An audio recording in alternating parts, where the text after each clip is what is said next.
കൊടുക്കുന്നു എന്ന് പറയുമ്പോൾ എന്റെ ഗ്രാമപഞ്ചായത്ത് മെമ്പർമാർ നാളെ നിങ്ങളുടെ വാർഡുകളിലേക്ക് ചെയ്യുമ്പോൾ നിങ്ങളുടെ തൊഴിലുറപ്പിലുള്ള തൊഴിലാളികൾ ആദ്യം നിങ്ങളോട് ചോദിക്കും, ഞങ്ങളുടെ പണി എവിടെ ചോദിക്കും. അതുകൊണ്ടാണ് ഞാൻ പറയുന്നത് നിങ്ങളുടെ പാദയാത്ര സുഗമരല്ല എന്ന്.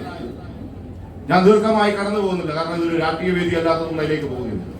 പക്ഷെ ഒരു കാര്യം ഞാൻ ഉറപ്പു തരികയാണ്, 22 വർഷത്തിന് ശേഷമാണ് ഐക്യ ജനാധിപത്യ മുന്നണിക്ക് പഞ്ചായത്ത് ഭരിക്കാൻ അവസരം ഉണ്ടായിട്ടുള്ളത്.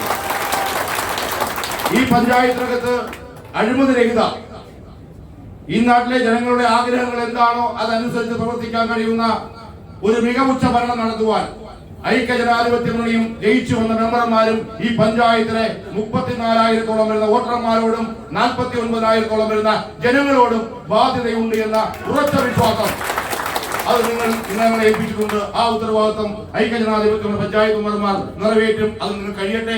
ജയിച്ചു വന്ന എല്ലാ മെമ്പർമാർക്കും, അത് കക്ഷി രാഷ്ട്രീയ അതീതമായി കടന്നു വന്ന മുഴുവൻ പഞ്ചായത്ത് മെമ്പർമാർക്കും എല്ലാവിധമായ നന്മകൾ നേരുന്നു. നന്ദി, നമസ്കാരം.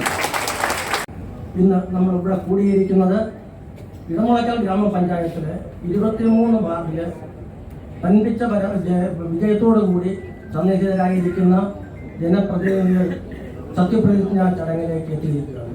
ഇവരെ നല്ല രീതിയിൽ വിജയിപ്പിച്ച നല്ലവരായ ജനങ്ങളോടും കൂടാതെ നമ്മുടെ നാട്ടിലെ എല്ലാ വികസന പ്രവർത്തനങ്ങൾക്കും എല്ലാ മെമ്പർമാരും ഭരണപക്ഷം എന്നില്ലാതെ എല്ലാവിധ സഹായ സഹകരണങ്ങളും നൽകണമെന്നും കൂടാതെ 23 മെമ്പർമാർക്കും വിനീതമായ ആശംസകൾ നേർന്നുകൊണ്ട് ഞാൻ അവസാനിപ്പിക്കുന്നു. നന്ദി, നമസ്കാരം.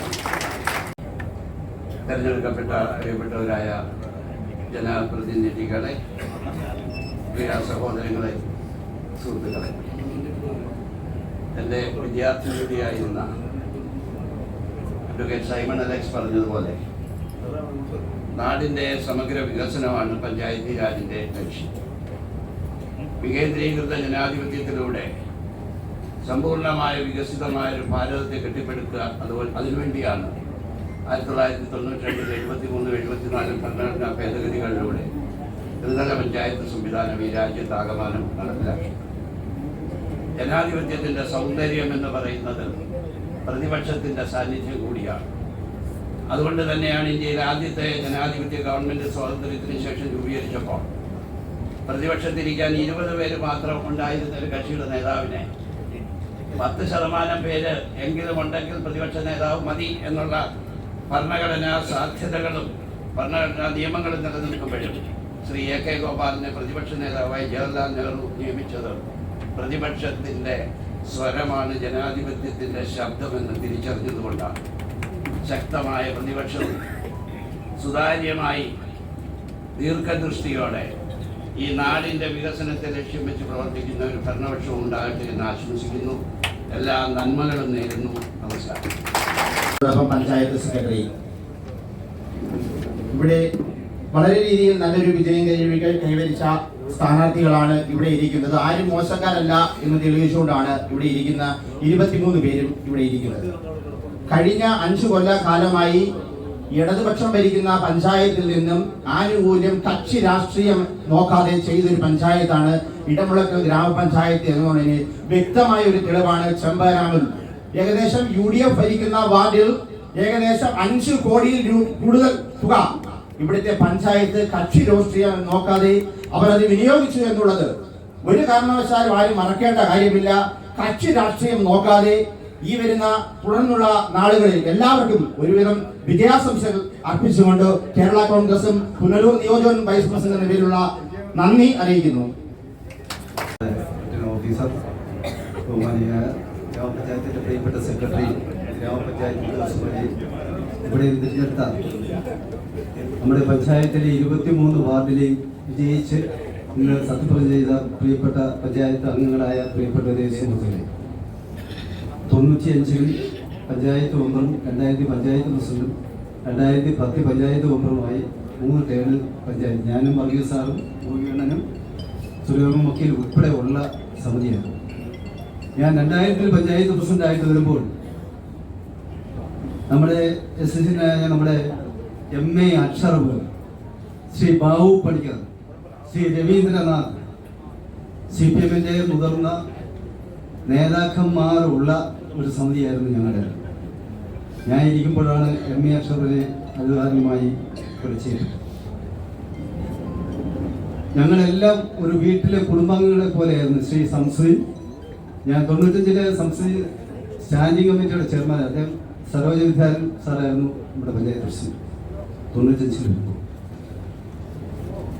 ബഹുമാനിയായ വർഗീസ് സാറ് സൂചിപ്പിച്ച കണക്ക് അന്നുണ്ടായ ഒരു പഞ്ചായത്ത് സമിതിയുടെ സ്നേഹവും സഹോദര്യവും ഇപ്പോഴുണ്ടോ എന്ന് നമ്മൾ ചിന്തിക്കേണ്ടതായിട്ടുണ്ട്. കഴിഞ്ഞ 2-3 പഞ്ചായത്ത് സമിതിയെ കുറിച്ചൊന്ന് വിലയിരുത്തുമ്പോൾ ആര് എന്തൊക്കെ പറഞ്ഞാലും 95-ലും 2000-ലും 2015-ലൊക്കെ ഉണ്ടായ പഞ്ചായത്ത് സമിതിയുടെ ഒരു സഹകരണം, ഇവിടെ പ്രതിപക്ഷമില്ല ഭരണപക്ഷമില്ല എന്നൊക്കെ ആൾക്കാർ പറയുമ്പോഴും ഭരണപക്ഷത്ത് ഇരിക്കുന്ന ചില ആൾക്കാർ, അത് ആരായാലും എ ആയാലും ബി ആയാലും, കഴിഞ്ഞ 1-2 സമിതിയെക്കുറിച്ച് നമ്മുടെ നാട്ടിൽ ആഹ്വാനമായി ഒട്ടനവധി ഒരു പൊതുപ്രവർത്തകൻ എന്ന നിലയിൽ ഒട്ടനവധി പരാതികൾ ഉണ്ടായിട്ടുണ്ട്.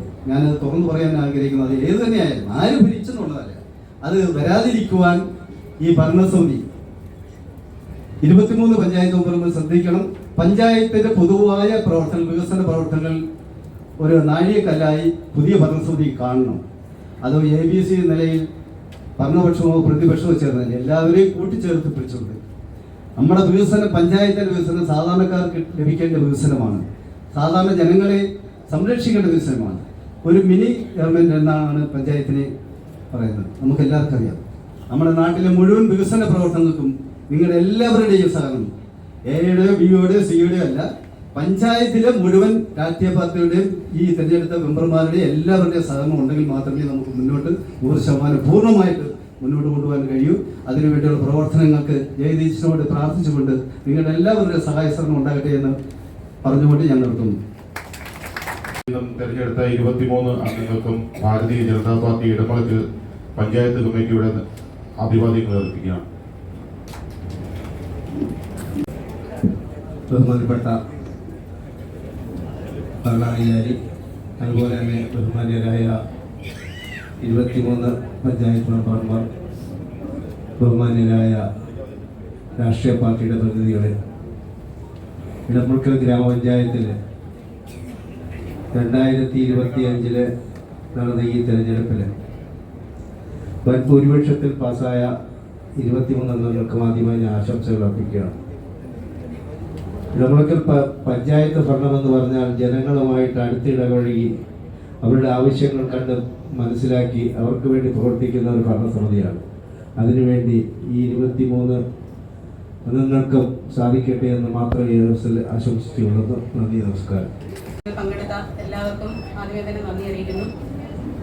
നമുക്ക് താഴെ ഒരു ചായ അറേഞ്ച് ചെയ്തിട്ടുണ്ട്. എല്ലാവരും ചായ കുടിച്ചതിന് ശേഷം തിരഞ്ഞെടുക്കപ്പെട്ട ജനപ്രതിനിധികൾ 11:30 നമ്മളിവിടെ ആദ്യ യോഗം കൂടുന്നതിന് വേണ്ടിയിട്ട് കോൺഫറൻസ് ഹാളിൽ എത്തിച്ചേരണമെന്ന് അറിയിക്കുന്നു.